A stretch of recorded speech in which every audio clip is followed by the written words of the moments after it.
Masayang araw po mga ka-PL. O dumating na po si VP Inday Sara sa Senado mga kababayan. Dadalo siya sa impeachment trial at narito po ang video mga kababayan. Panuorin po natin ang maikling pahayag pero matalim ng ating pangalawang Pangulo. Nako, tila magiging madugo di umano mga kababayan. O ito ho yung video. Panuorin po natin ang malupit na pahayag ng ating pangalawang Pangulo. O eto na. Yes. So, my statement is, in this bloodbath and bludgeoning, I will be blooded but unbowed. Maraming salamat. Ma'am, kamusta kayo?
Hi, ma'am. Good morning, ma'am. Good morning.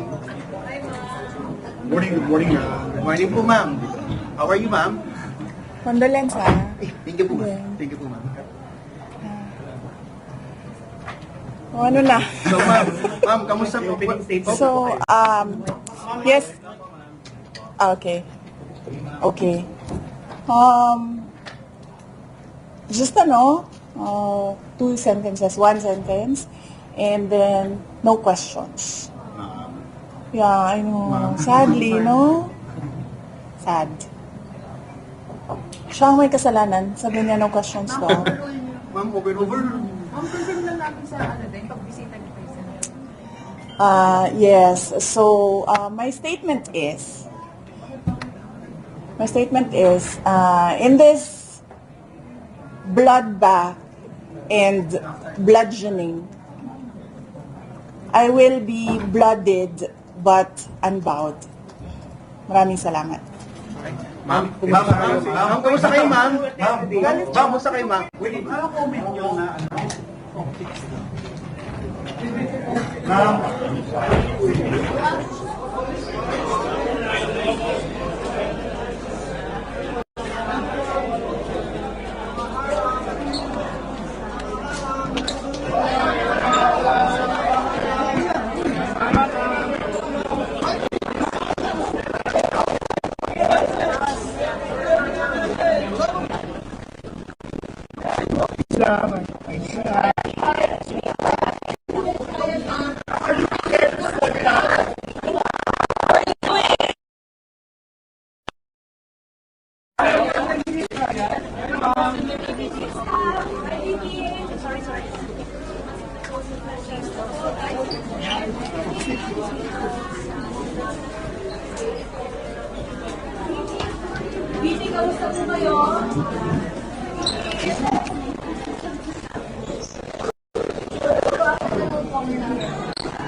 Hi, ma'am. Good morning, ma'am. Good morning.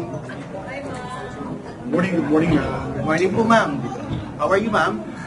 Condolence, Thank you po, ma'am. Thank you po, ma'am. O, ano na? So, ma'am, kamusta po? So, yes. Okay. Okay. Just two sentences, one sentence, and then no questions. Yeah, I know. Sadly, no? Sad. Siya ang may kasalanan. Sabi niya no questions to. Overrule niyo. Ma'am, over. Ma'am, confirm lang namin sa pagbisita niyo kay Senator. Yes. So, my statement is, in this bloodbath and bludgeoning, I will be blooded but unbowed. Maraming salamat. Ma'am, kamusta kayo, ma'am? Ma'am, kamusta kayo, ma'am? Ano comment nyo na